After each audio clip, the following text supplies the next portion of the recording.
Thank you, Ryan. I'm just going to lead this off with a pop icon. This is RoboCop. He was a cyborg in a movie of the same name back in the 80s. He was a cybernetic organism, and so we've heard about cyborgs already this evening. Cyborg is defined as a being that's human, but has electrical and mechanical parts, so part robotic. And this, I'll date myself now, this was the most popular show when I was a kid, the $6 Million Man. Steve Austin was a pilot, and he was a test pilot and crashed, and had to have parts of his body replaced by electrical and mechanical parts. And these parts were augmented in terms of their function. So he was capable of strength and speed that no human was able to. And this image of Steve Austin was kind of brought cyborgs to the front of the popular media. And it really it exploded with different images of cyborgs in science fiction. Luke Skywalker lost his arm thanks to dear old dad and had to have an artificial hand put on. The Borg from Star Trek, half human, half cyborg. Doc Ock from the Spider-Man movie and TV shows. He had mechanical tentacles that were attached to his spine and fused to his spinal cord. And these are fascinating images and fascinating stories, but the part that's missing in most cases from these stories is how does the person control these parts? I mean, we can imagine building them, but how does the image of movement come from the human being and get relayed to these amazing mechanical parts? And to do this, we have to think about the body. We have to think about the parts of the mind and the nervous system where this information is stored and where it's transferred, and where we can tap into these different parts of the body to access this information and perhaps control these mechanical parts. And so this is an image from National Geographic. They were nice enough to let me use it. And it really effectively shows some of the processes in a cyborg. Okay, we've got a person with a mechanical arm. We see the brain and the spinal cord and the nerves coming down to the arm. And the implication is this cyborg has a sense of proprioception. You know, this person can feel the baseball and can presumably move it around with a lot of dexterity. If we look specifically at the human arm is a marvel. It's capable of at least 22 different movements. And this all has to happen through a sophisticated series of electrical impulses coming down the brain and the nerves, and then eventually to the muscles. And this all has to happen in a very sophisticated, coordinated way. And to try to re-engineer this is just an extraordinary task. So I'm going to try to break this down just to show some of the work that's going on in the world right now, because science fiction really is starting to blend into science. And so if we think about where movement in the human body originates, it starts in the brain, in the motor cortex. And all movement-related information starts in the premotor cortex, down the motor cortex, and then down the spine. And if you're going to move your arm, it goes to the nerves in the arm, and eventually to the muscles. And this electricity causes the muscles to twitch. And thousands of twitches all together cause this incredibly sophisticated, coordinated movement that we're capable of. This information goes the other way as well. If you touch something, if you feel hot or cold, if you reach in space and know where your arm is, that's sensory information. And it all comes back up the sensory fibers up to your brain, and your brain makes sense of all of this in an effortless way. So we've got an extraordinary amount of information flowing both ways through our central nervous system. Now, cybernetics and bionics have usually been associated with enhanced function. More recently, they've become associated with restoring function in people with disabilities due to injury or birth. And we've seen artificial hands and eyes. We've seen cochlear implants to help people with hearing loss. These are all coming into reality now, and their performance is being enhanced all the time. So I'm going to talk specifically about the work that we've been doing at UNB now. We have a clinic and a research institute, the Institute of Biomedical Engineering, where we work with amputees and try to restore function for those who are missing arms. Our institute, right now, we have about 120 clients. More than half of those clients are kids. And in the context, the greater context is there are about 50,000 people in North America with amputated arms right now.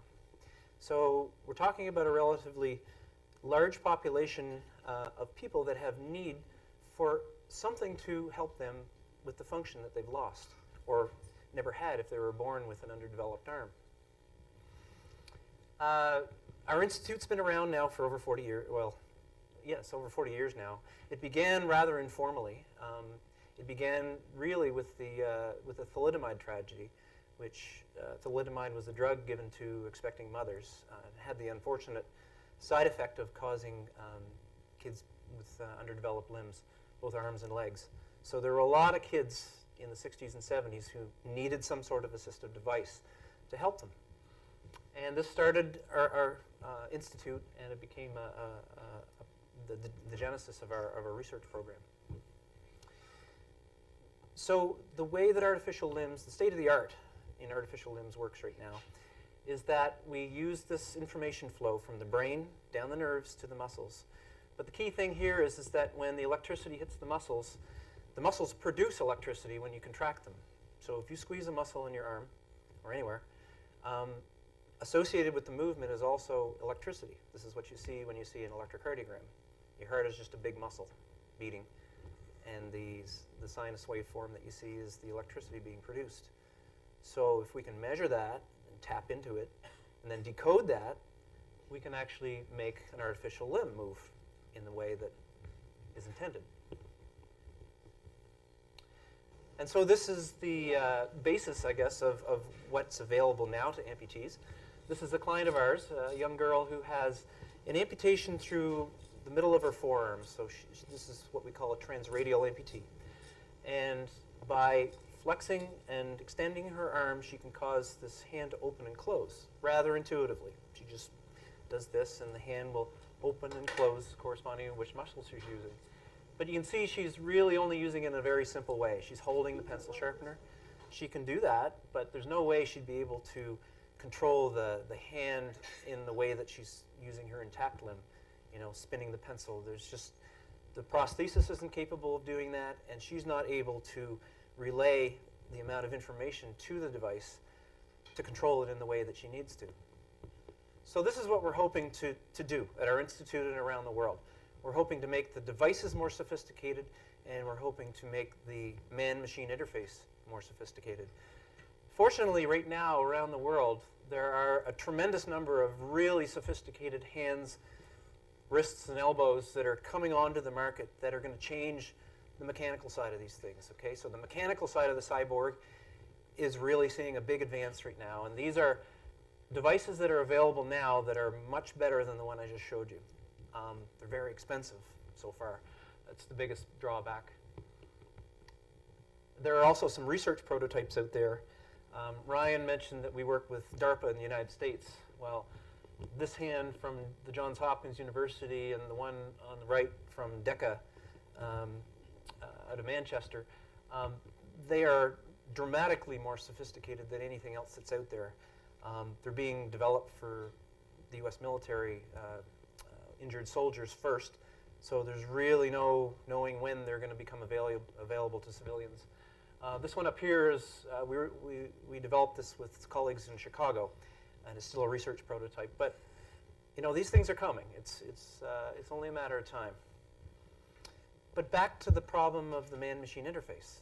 So it's great if you have these really sophisticated devices, but we need some way of getting this information to the device. And if we're going to use muscles, which we've been using all along, there's a paradox. So if you think about the little girl using the hand, and she could open and close the hand rather intuitively.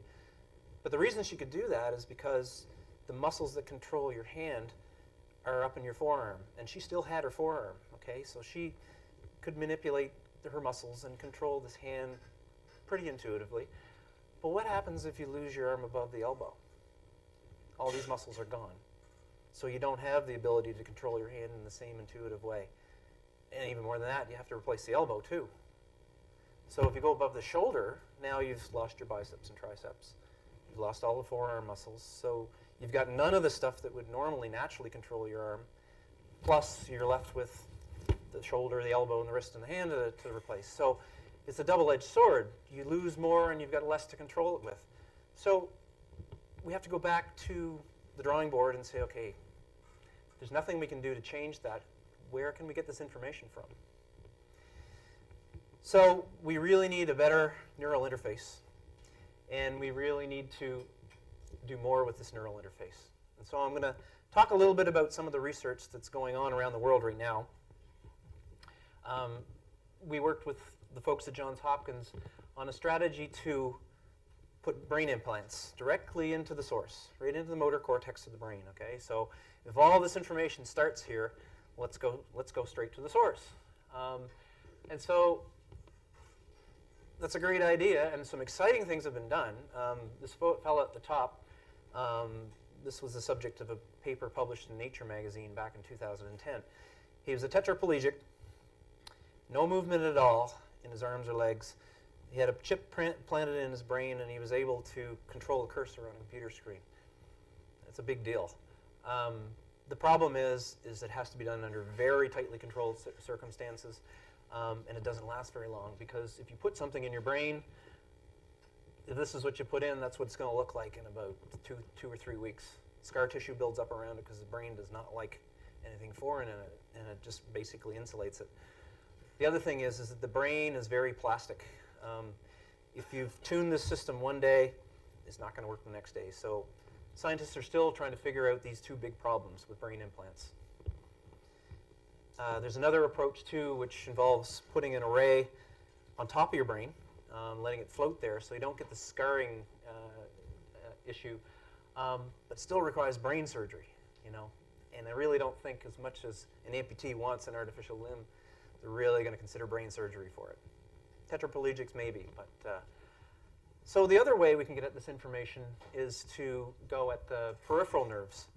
So we can think about putting the same sort of electrode in the nerves. And certainly this is another very big area of research. You can tap into these nerves. The big problem, you still get the encapsulation part. The body still doesn't like it if you put a chip into your nerves. And also moving your arms around, it's not really a nice place for an electrode to live inside your arm when you're moving. So, but again, these two things are subject to intense research, and it's only a matter of time. So what's possible right now? We have to consider making what we do now better. We have to use the muscles because they're there, and you know, you don't have to do surgery on the person to get at the muscles. So there's another technique that's really changed all the rules, and this has become available in the last few years. It's a surgical technique called targeted re-innervation. So consider the case of a shoulder amputee. They've lost all the bone and the muscle in their arms, but they've still got the nerves there. And previous to now, the nerves really haven't been useful for anything. But the idea here now is to actually take these nerves and put them on some muscle that the amputee wouldn't normally be using. So in the case of a shoulder amputee, the pectoralis muscles really don't serve any purpose. So if you sew the nerves onto these muscles, they'll actually grow into the muscles and make those muscles contract when the amputee activates those nerves. So the effect of this is that when they think about moving their arm, the muscles in the chest now contract instead of the arm. And you can actually put electrodes on those sites and relay that information to a prosthetic limb, and it'll move in the manner that the person originally intended. So this is just a little different look at it here. So these nerves that would have gone to the arm are now making the chest muscles contract, and you can actually drive a prosthetic limb in this way. So the very first person to have this surgery done was a guy named Jesse Sullivan. He was a lineman with the Tennessee Power Company, and he touched a high voltage line, and he had burned both of his arms badly enough that he had to have them amputated at the shoulder. He was a perfect candidate for this. He was a very smart man, very patient man. So the outcome of this surgery was to have 4 brand new sites on his chest directly related to thinking that he's moving his arm. And I think a video is worth 1,000 words here. What he's thinking about is in the top right. And what happens Open, You can see it on his chest. close. So his chest muscles are actually doing distinct motions whenever he's thinking about moving his arm. Relax, bubble up. And so he has the most dexterous chest in the world, but we have to figure out some useful way to make use of this. And the idea here now is, again, we can tap into the information because his muscles are producing electricity when he does these motions. And so our expertise here at UNB is basically that. It's decoding this muscle electricity. So we put hundreds of electrodes on his chest to figure out the best place to put these. And we could see very specific energy signatures whenever he thought about doing something with his arm. And we used a technique called pattern recognition, which basically is the way your brain works. It just learns by example what he's trying to do. So we wrote these sophisticated computer algorithms. We applied this to the electrodes on his chest, and working with the folks at DARPA and the folks in Chicago, Jesse became the first test subject for this brand new arm. So this is the Luke arm, kind of halfway through the project. And the electrodes are on Jesse's chest, and all of the information about moving that arm is coming from these brand new muscle sites on his chest. And he's really not doing anything different to control that arm than he would have done with the arms he used to have. He's thinking the same things. We've just rewired him and made a man-machine interface to decode that information.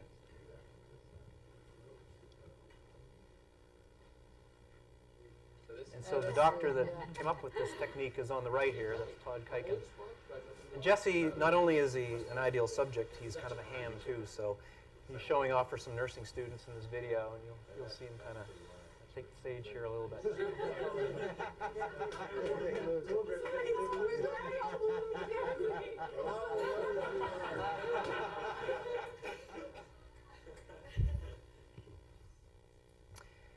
Not only can Jesse relay the information about moving his arm to the prosthesis, quite by accident we found out that he can actually feel his arm through his chest. So when you touch the skin on his chest, it actually feels to him like you're touching him on his hand.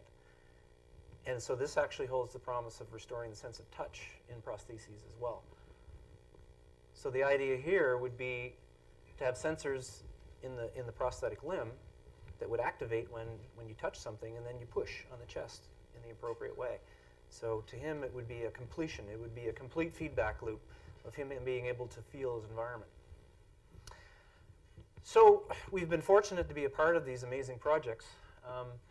Where it is right now with us is that we need to get this into a configuration where it's affordable, where it's accessible to as many people as possible. So we've been lucky to receive funding from the Atlantic Innovation Fund and the province to basically package this in a way that is going to be affordable, and it's going to get as much function in this package as possible.